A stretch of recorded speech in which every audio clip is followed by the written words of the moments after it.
Topic हम पढ़ने जा रहे हैं वो है ज़ी लैंग्वेज स्कीमा। ज़ी लैंग्वेज स्कीमा हम प्रीवियस लेक्चर्स में इन डिटेल पढ़ चुके हैं, लेकिन अब हम दोबारा से स्कीमास को पढ़ेंगे क्योंकि ये हमारी कोर्स आउटलाइन का हिस्सा है। स्कीमा लैंग्वेज को हम प्रीवियस लेक्चर में बड़े अच्छे से सीख चुके हैं, पढ़ चुके हैं, इसकी टाइप्स के बारे में पढ़ चुके हैं। स्कीमा को किस तरह से हमने डिफ़ाइन करना है, किस तरह से प्रेडिकेट्स बनाने हैं और किस तरह से इसकी डिक्लेरेशन करवानी है। बस आपको इस टॉपिक को थोड़ा सा रिव्यू करने की ज़रूरत है। अभी हम यहाँ पे इसको देखेंगे कि इसमें क्या क्या चीज़ें आती हैं। शॉर्टली इसका इंट्रोडक्शन मैं आपसे करवाऊँगी क्योंकि हम अब इस टॉपिक पे ज़्यादा टाइम नहीं लगाएंगे क्योंकि हम ये प्रीवियस लेक्चर में टॉपिक कर चुके हैं। अब मैं इस टॉपिक के बारे में आपको थोड़ा सा ओवरव्यू दूंगी, इसकी टाइप्स के बारे में थोड़ा सा हम डिस्कस करेंगे।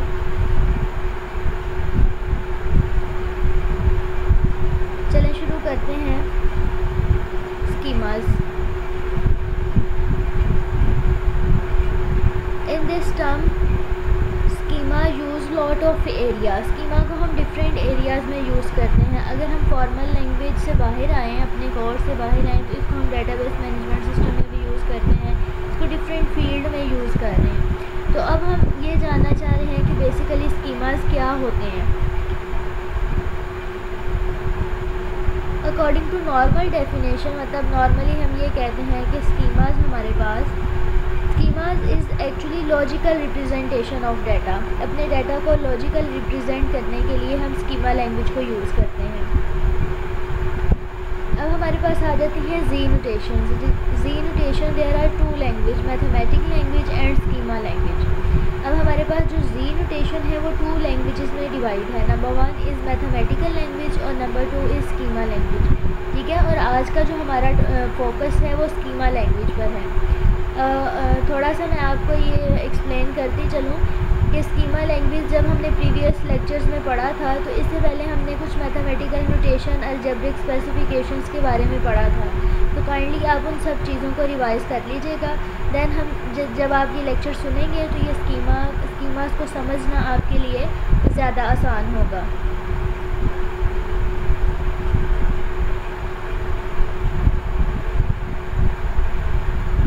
अब जी नोटेशन को देखते हैं, थोड़ा सा डिस्कस कर लेते हैं मैथमेटिकल लैंग्वेजेस को। मैथमेटिकल लैंग्वेजेस हमारे पास क्या हैं और किस लिए यूज़ की जाती हैं। Mathematical language is use to describe various aspect of design. Mathematic language को हम डिफरेंट डिज़ाइन के एस्पेक्ट्स को, ऑब्जेक्टिव्स को और अपने रिलेशनशिप को डिफ़ाइन करने के लिए यूज़ करते हैं। ठीक है, चूँकि हमारा ये फोकस मैथमेटिकल लैंग्वेज पे नहीं है इसलिए जस्ट इतना ही हम इसके बारे में पढ़ेंगे। हमारा जो मेन टॉपिक है वो स्कीमा लैंग्वेज है। अब हम देखते हैं कि स्कीमा लैंग्वेज के बारे में क्या बताया गया है। Schema language is used to structure and compose description. हमारे पास स्कीमा लैंग्वेज जो है वो अपने डाटा को, कोई भी आपके पास रॉ डाटा है उसको स्ट्रक्चर करने के लिए और उसको कंपोज करके एक डिस्क्रिप्शन फॉर्म में लाने के लिए स्कीमास को यूज़ किया जाता है। जब आपके पास डाटा एक अरेंज फॉर्म में आ जाता है दैन आप उसको मैथमेटिकल नोटेशन में प्रेजेंट कर सकते हैं, उसकी लॉजिक बना सकते हैं। ठीक है, तो यहाँ पर जो स्कीमा का मतलब है, जो डिस्क्रिप्शन है वो ये है, कोलेटिंग पीस ऑफ इंफॉर्मेशन। अपने जो है वो इंफॉर्मेशन को गैदर करना है, सारी इंफॉर्मेशन कलेक्ट करनी है और आपने इनकी पेयरिंग करते जाना है। फॉर एग्जांपल आपके पास जो सेम मुताबिक रखने वाले जो डाटा है, मतलब इस सेम फंक्शन और फीचर्स हैं, उनको हम गैदर करते जाएंगे, एज अ ग्रुप बना लेंगे, दैन उनके इनकैप्सुलेट करेंगे, दैन हम फाइनल स्टेप में आके उनको रीनेम कर देंगे। नेक्स्ट स्लाइड में चलते हैं। In the schema language we see, हम स्कीमा लैंग्वेज में क्या कुछ कर सकते हैं। Number 1 in specification sharing part. Number 2 is proof sharing argument. Number 3 is theories sharing abstraction, problem sharing common aspects. अब ये हमारे पास 4 इंपॉर्टेंट चीज़ें हैं जो हम स्कीमा में देखते हैं कि हमने स्पेसिफिकेशन कैसे करनी है, प्रूफ शेयरिंग के लिए आर्ग्यूमेंट किस तरह से देने हैं, एंड देन हम देखते हैं कि थ्योरी शेयरिंग एब्स्ट्रैक्शन किस तरह से करनी है और प्रॉब्लम को किस तरह से सॉल्व करना है। We believe that the use of schema help to promote a good specification style. The language of schema requires careful and judicial application if it is not to be abused.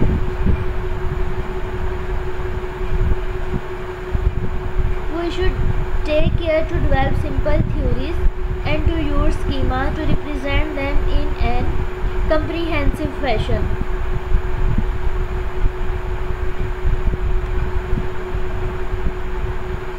मतलब ये कि जब हमने अपने schema language को use करना है, एक तो हमारे पास ये क्लियर है कि इसको मैथमेटिक रिप्रेजेंटेशन के लिए यूज़ करना है, दूसरा हम इसलिए यूज़ करते हैं कि हमारा जो स्पेसिफिकेशन स्टाइल है उसको प्रमोट किया जाए, ठीक है। और इसके लिए बहुत केयरफुली जो है वो अपना स्ट्रक्चर बनाना पड़ता है, डाटा को गैदर करना पड़ता है। अगर हमारे पास मैथमेटिकल कोई भी मिस्टेक्स आ जाती है तो हम फर्स्ट स्टेप में ही जो है वो स्टॉप हो जाएंगे, फर्दर हम मूव नहीं कर सकेंगे। बेसिकली ये एक तरह से फॉर्मल मेथड जो है वो हमारे पास ये है कि हम किसी भी सिस्टम की, किसी भी सॉफ्टवेयर की जो है वो मैथमेटिकल प्रूफ देते हैं, मैथमेटिकल जो है वो वेरिफिकेशन करते हैं, ठीक है। तो इसमें जो है वो मैथमेटिकल नोटेशंस भी आ जाती हैं, हमारे पास वेल डिफाइंड डाटा स्ट्रक्चर भी आ जाता है जिसमें हम सेट्स, रिलेशंस और फंक्शंस के बारे में पढ़ते हैं। देन क्लियर बिहेवियर स्पेसिफिकेशन आ जाता है जिसमें हम बेस करते हैं लॉजिकल एक्सप्रेशंस पे। तो अब हमारे पास एक रीज़न ये है स्कीमा लैंग्वेज को अडॉप्ट करने की। नेक्स्ट स्लाइड में हम देखते हैं कि हमने जब प्रीवियस लेक्चर्स में पढ़ा था तो स्कीमा का जो सिंटैक्स है वो कुछ इस तरह से था, ठीक है। आपको याद होगा, आप थोड़ा सा अपना प्रीवियस लेक्चर को रिमाइंड करेंगे तो आपको ये सारी चीज़ें जो है वो आहिस्ता आहिस्ता से याद आना शुरू हो जाएंगी। हम यहाँ से स्टार्ट करते हैं। The most prominent kind of Z paragraph is a macro like abbreviations and naming construction card schema. Z language define a schema calculus you can use to build schemas of various size. Schema is the feature that most distinguish Z from other formal notations. अब यहाँ पर Z notation Z language में जो हम schemas use करते हैं उसको declaration का मेथड कुछ इस तरह से बताया हुआ है। सबसे पहले हमारे पास आ रहा है कंटेनर। कंटेनर क्या इंडिकेट कर रहा है कि ये हमारे स्कीमा का नेम है। नेक्स्ट हम मूव करते हैं तो हमारे पास कुछ स्कीमा के सिग्नेचर आ जाते हैं। ये यहाँ पर जो सिग्नेचर, स्कीमा सिग्नेचर जो हम कह रहे हैं, ये बेसिकली हमारे डिक्लेरेशन को जो है वो डिफ़ाइन करती है, आइडेंटिफाई करती है कि हमारे स्कीमा के अंदर कौन कौन से डिक्लेरेशन हो रही हैं, मतलब कौन कौन से वेरिएबल जो है वो हमने डिक्लेयर करवाए हैं। और जो लास्ट वन पैराग्राफ है, जो लास्ट वन हमारा सिंटैक्स का जो लास्ट पार्ट है हमारे सिंटैक्स का, उसमें हम देखते हैं स्कीमा प्रेडिकेट। स्कीमा प्रेडिकेट कहते हैं कि हम अपने डिक्लेरेशन पार्ट को इनिशियलाइज़ करते हैं। इनिशियलाइज़ हम डिफरेंट लैंग्वेज में ये पढ़ते हैं कि हमने कोई भी वेरिएबल डिक्लेयर करवाया, देन उसको कोई भी वैल्यू असाइन कर दी। तो वैल्यू असाइन करने का जो प्रोसेस है, हमने कहते हैं कि ये इनिशियलाइजेशन हो गई है। लेकिन अगर हम आप स्कीमा में देखते हैं तो जो हमारे स्कीमा का ये सेकंड पार्ट है, यहाँ पर हम अपनी डिक्लेरेशन करेंगे, और जो हमारे पास लास्ट पार्ट है अपने सिंटैक्स का, उसमें हम क्या करेंगे कि स्कीमास प्रेडिकेट का मतलब है कि हम अपने जो सिग्नेचर हैं या जो भी हमने अपने वेरिएबल डिक्लेयर करवाए हैं उनको हम कोई ना कोई वैल्यू असाइन कर देंगे।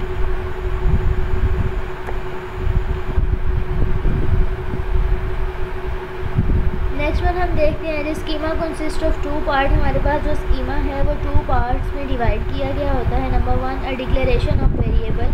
ये अभी प्रीवियस स्लाइड में हम यहाँ पर डिस्कस कर रहे थे कि सबसे पहले हमारे पास क्या आता है, स्कीमा नेम आता है, और उसके बाद हम क्या करते हैं, अपने वेरिएबल को डिक्लेयर कर देते हैं। और इस वेरिएबल डिक्लेयर करने का जो प्रोसेस है उसको इंडिकेट करता है स्कीमा सिग्नेचर। नेक्स्ट हमारे पास आ जाता है अ प्रेडिकेट कंटेनिंग देयर वैल्यूज़। अब प्रेडिकेट जो है वो क्या इंडिकेट करते हैं कि हमारी जो डिक्लेरेशन पार्ट है, हमने जो वेरिएबल डिक्लेयर करवाए हैं उनको हमने कोई ना कोई वैल्यू असाइन की है। यहाँ पर जो अभी प्रीवियस स्लाइड में हमने डिस्कस किया था कि स्कीमा प्रेडिकेट्स हैं, तो स्कीमा प्रेडिकेट जो है वो बेसिकली हमारा इनिशियलाइजेशन प्रोसेस है। इनिशियलाइजेशन प्रोसेस का ये मतलब है कि जो हमने वेरिएबल डिक्लेयर करवाए हैं उनको वैल्यू असाइन की है, कोई ना कोई वैल्यू उनके अकॉर्डिंग असाइन की है। लाइक जैसे आपको पेपर में कोई भी सिनेरियो आ जाता है या कोई भी केस स्टडी या कुछ भी आपको एग्जांपल दी हुई होती है और उसमें से कहा जाता है कि आप इसमें से स्कीमास को आइडेंटिफाई करें, तो स्कीमा को आइडेंटिफाई करें, उनको डिक्लेयर करें और अकॉर्डिंग टू योर सिनेरियो आप उसको प्रेडिकेट जो है वो आपने असाइन करने हैं। तो सबसे पहली बात कि अपने ये वाला जो आपको सिंटेक्स दिया हुआ है आपने इसको फॉलो करना है।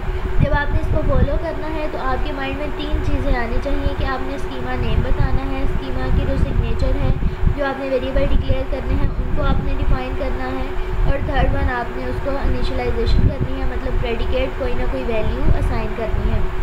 बेसिकली प्रेडिकेट का मतलब ही यही है कि आपने कोई ना कोई वैल्यू असाइन करनी है। कोई ना कोई वैल्यू असाइन करने का मतलब ये है कि आपको गिवन सिनेरियो जो भी दिया गया होगा और उसमें जो भी आपके वेरिएबल की वैल्यू होगी वो आप प्रेडिकेट में डिफ़ाइन करेंगे कि आपकी प्रेडिकेट में ये वैल्यू जो है वो असाइन की गई है।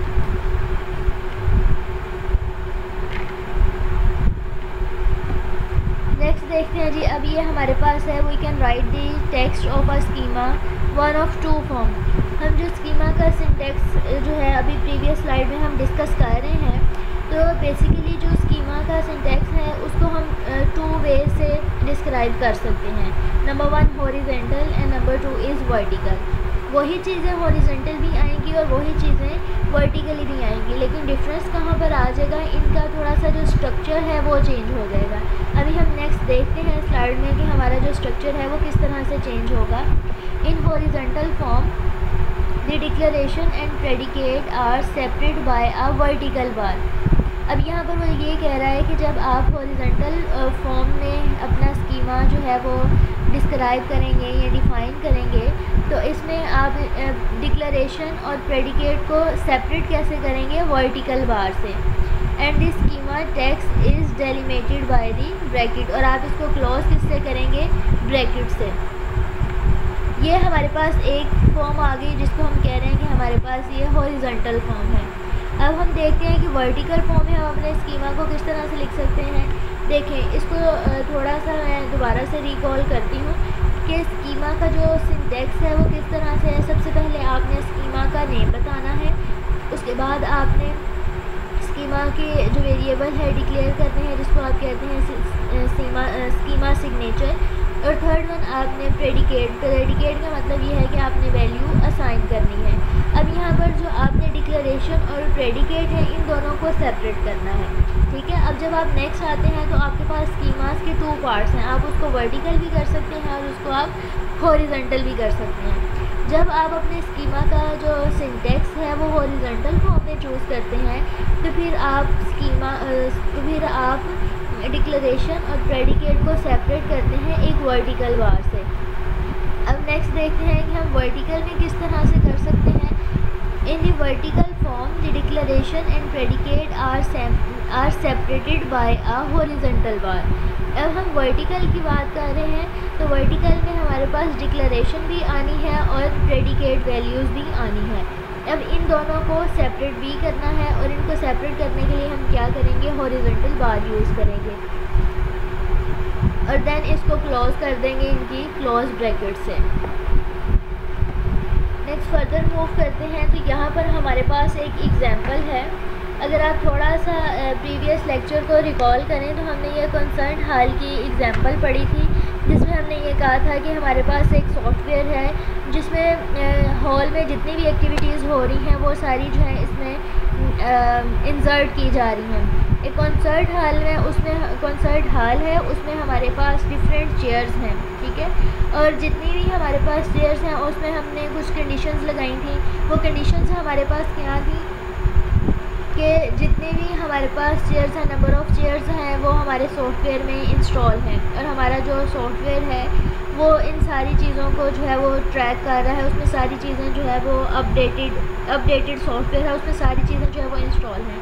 सबसे पहले क्या आएगा, हमारे पास नंबर ऑफ़ चेयर्स आ जाएंगे कि एक हॉल में कितनी चेयर हैं। नेक्स्ट हमारे पास कंडीशन आ जाती है कि हमने एक जो चेयर जो है वो डिफरेंट कस्टमर को या जितने भी यूज़र हैं उनको हमने 1 बाय 1 अलॉट करनी है।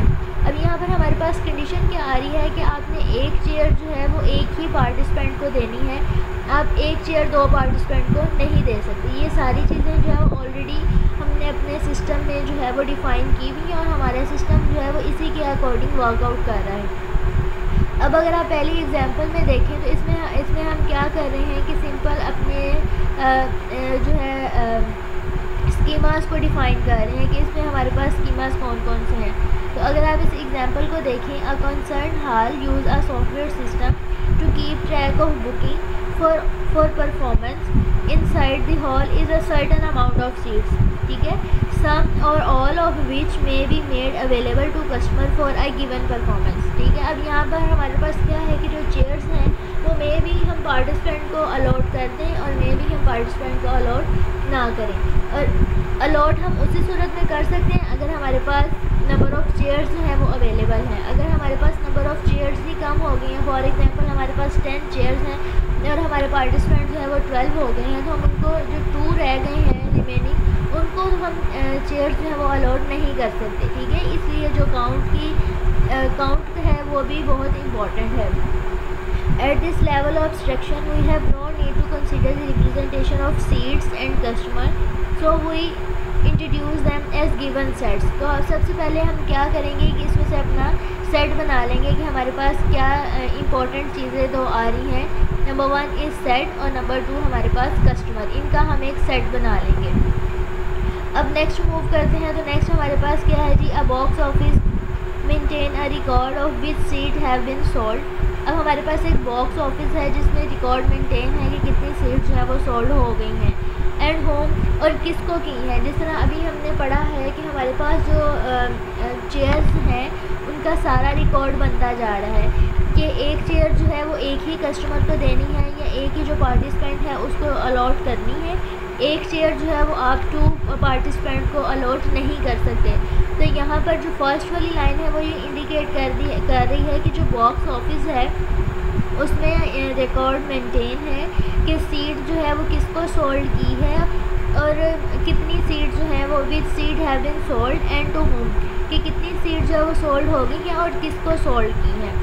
This relationship should be functional. अब यहाँ पर आप अगर थोड़ा सा दोबारा से अपना रिकॉल करें तो हमने एक नोट्स मैंने आपके साथ शेयर किए थे, उसमें हमने मैथमेटिक नोटेशंस पढ़ी थी जिसमें हमने पार्शियल फंक्शन, अलजेब्रिक नोटेशन, सी नोटेशन और डिफरेंट चीज़ें जो है वो हमने डिस्कस की थी।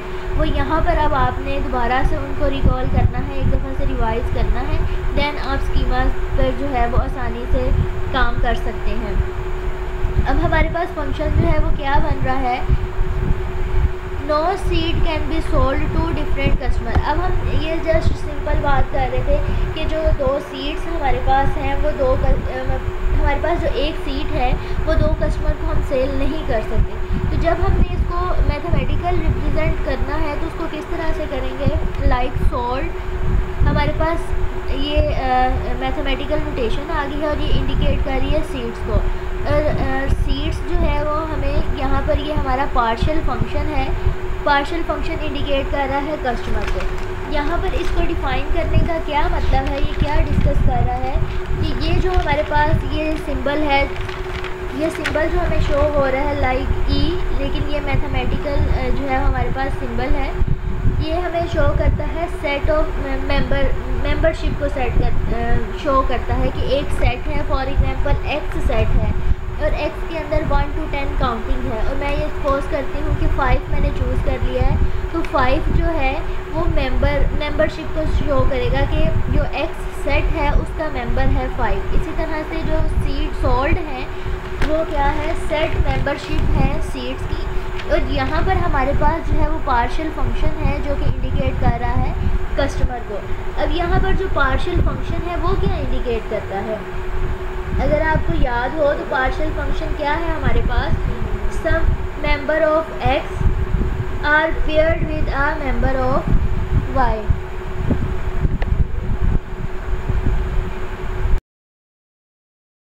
जी हम यहाँ पर डिस्कस कर रहे थे अपनी एग्जाम्पल को और एग्जाम्पल में जो है वो हम बॉक्स ऑफिस की बात कर रहे थे।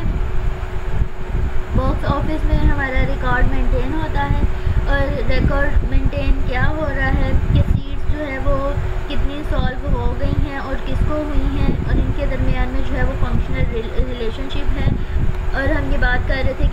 हमारे पास ई है, ई सिंबल, ये ई सिंबल बेसिकली नहीं है, लेकिन यहाँ पर आपको आइडेंटिफाई करने के लिए मैं इसको ई बोल रही हूँ। ये हमारे पास मेंबरशिप है, सेट ऑफ मेंबर है और मेंबरशिप को शो करता है। यहाँ पर हमारे पास पार्शियल फंक्शन है और पार्शियल फंक्शन इंडिकेट क्या करता है, partial function same member of X are paired with a member of Y. Next slide में चलें तो यहाँ पर हमारे पास, अब देखें हमने भी प्रीवियस स्लाइड में बात की है कि हमारे पास जो स्कीमा की रिप्रेजेंटेशन है वो हॉरिजॉन्टल भी हो सकती है और वर्टिकल भी हो सकती है। अब यहाँ पर देखें कि जो हमारे पास रिप्रेजेंटेशन हो रही है वो हॉरिजॉन्टल हो रही है। ये एग्जांपल दोनों में सेम है, डेटा भी दोनों में सेम है, लेकिन क्या है जो फर्स्ट वन डिस्क्राइब किया गया है वो हॉरिजॉन्टल किया गया है और यहाँ पर जो सेकंड बार में किया गया है, सेकंड ऑप्शन में, इसको वर्टिकली फॉर्म में रिप्रेजेंट किया गया है। दोनों का मकसद एक ही है, दोनों एक ही चीज़ को, दोनों एक ही एग्जांपल को सॉल्व कर रहे हैं, लेकिन ये हमारे पास स्कीमा की फॉर्म है कि हम उसको हॉरिजॉन्टल भी लिख सकते हैं और वर्टिकल भी लिख सकते हैं। अच्छा जी, अब हमारे पास एग्जांपल क्या है, we can write the box of schema in horizontal form as seat, seating, seat sold, seat partial function customer. अब हम क्या कह रहे हैं कि ये हमारी डिक्लेरेशन आ गई है। अब हमने यहाँ पर वर्टिकल बार यूज़ की है, वर्टिकल बार यूज़ करने के बाद हमने अपनी प्रेडिकेट को डिफ़ाइन कर दिया और प्रेडिकेट क्या है, सोल्ड, और ये जो सिंबल है ये हमारा सबसेट को इंडिकेट कर रहा है कि जो हमारी सीट सॉल्व हो गई हैं वो सबसेट बन गई हैं हमारी सीटिंग का, मतलब कि सीट हमारा एक सेट है और उसमें से कुछ पार्ट जो है वो हमने निकाल लिया है और वो सोल्ड है, लेकिन हमारे मेन पार्ट का, मतलब जो हमारा मेन सेट है सोल्ड उसी का पार्ट है, इसलिए हम यहाँ पर ये सबसेट का सिंबल यूज़ कर रहे हैं। सिंपल यहाँ पर हॉरिजॉन्टल और वर्टिकल के दरमियान में जो है वो स्ट्रक्चर डिफरेंट बताया हुआ है कि जो इनके दरमियान स्ट्रक्चर का थोड़ा सा डिफरेंस है वो किस तरह से है। अब नेक्स्ट वन देखें, वही चीज़ें हैं जिस तरह यहाँ पर सिटिंग, सीट सॉल्व, यहाँ पर भी sitting, seat sold, seat partial function customer, seat partial function customer. अब यहाँ पर ये देखें कि हम वर्टिकल फॉर्म कर रहे हैं, तो यहाँ पर हमने इन दोनों को सेपरेट किस तरह किया है, हॉरिजॉन्टल बार से, और देन हमने उसकी प्रेडिकेट की वैल्यू असाइन कर दी। ये सिंपल हमारे पास टू स्कीमास की फॉर्म है। In the declaration part of schema, the order in which variables are introduced is unimportant. In the above example, it would make no difference if solved were to be declared before sitting.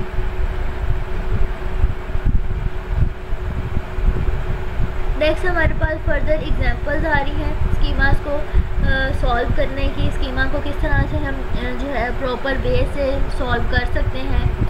Next हमारे पास आता है schema language includes a special operator for associating name with schema, we may name a schema by return. अगर हम previous slide पे चलें इस वाली पे, तो यहाँ पर हमने देखा था कि स्कीमा को पहले स्कीमा नेम डिफाइन करना है, देन स्कीमा सिग्नेचर और देन स्कीमा प्रेडिकेट। अब जो हम एग्जांपल करने जा रहे हैं, अब उसमें देखें कि सबसे पहले उसने क्या कहा है कि हम स्कीमा नेम जो है उसको डिफ़ाइन करेंगे। अब बेसिकली हमारे पास ये सिंटैक्स है, ये प्रॉपर सिंटैक्स आ गया है स्कीमा का, जिसमें सबसे पहले स्कीमा नेम आएगा, डिक्लेरेशन आएगा और प्रेडिकेट आ जाएगा। ये हमारे पास फिर वैसे ही डिफरेंस है जिस तरह फॉर्म में डिफरेंस आ रहा है हॉरिजॉन्टल और वर्टिकल में। यहाँ पर जैसे हमने डिफरेंस देखा है कि वर्टिकली हम इस तरह से इसको डिफ़ाइन कर सकते हैं और वर्टिकली इस तरह से डिफ़ाइन कर सकते हैं। अगर हम यहाँ पर इसको हॉरिजॉन्टली देखें नेम डिक्लेरेशन प्रेडिकेट, वर्टिकली देखें नेम डिक्लेरेशन प्रेडिकेट। अब इसके अकॉर्डिंग हम एक एग्जांपल को सॉल्व करते हैं। एग्जांपल वही है जो अभी हमने प्रीवियस डिस्कस की है। अब इसमें हमारे पास बॉक्स ऑफिस आ गया है। यहाँ पर हम प्रीवियस में देखें इसकी डिस्क्रिप्शन बताई हुई है, ये डिस्क्रिप्शन जो हमारे पास बताई हुई है। अब बॉक्स ऑफिस मेंटेन, अब ये जो बॉक्स ऑफिस है ये हमारे स्कीमा का नेम है, ठीक है। उसके बाद हमारे पास क्या आ जाता है, उसको किस तरह से डिफ़ाइन करना है वो देखते हैं। अच्छा जी, यहाँ पर हमारे पास बॉक्स ऑफिस स्कीमा का नेम आ गया।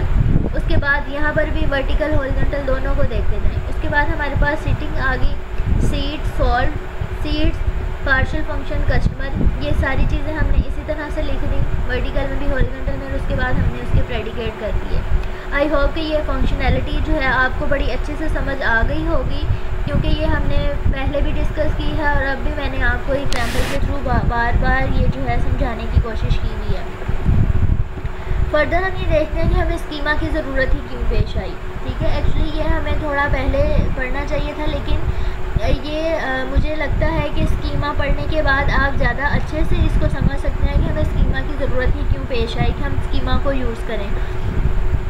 The mathematical language of Z is powerful enough to describe most aspect of system behavior।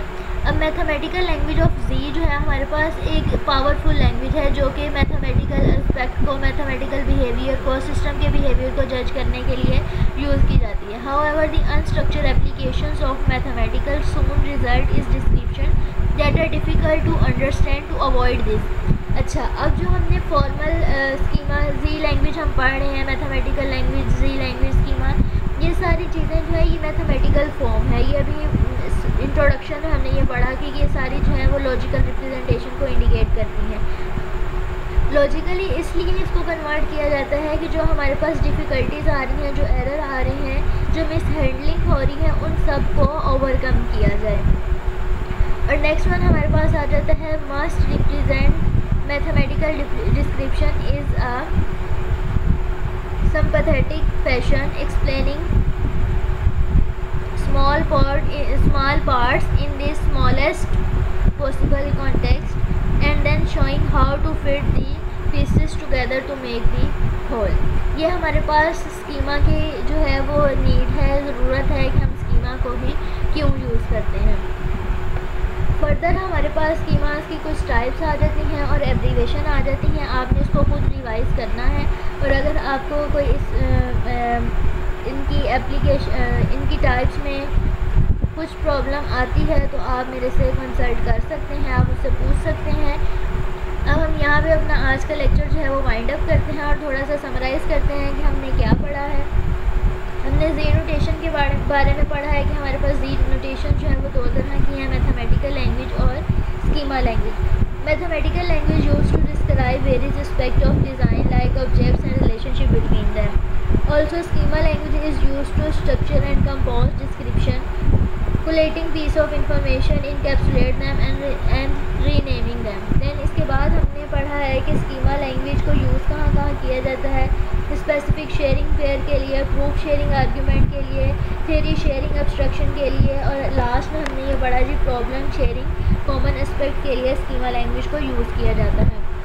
इसके बाद हमने स्कीमा का सिंटैक्स पढ़ा है कि हम स्कीमा का सिंटैक्स में क्या चीज़ें जो है वो फॉलो करते हैं। तीन चीज़ें हमारे पास इंपॉर्टेंट है, स्कीमा नेम है, स्कीमा डिक्लेरेशन है और इनिशियलाइजेशन है।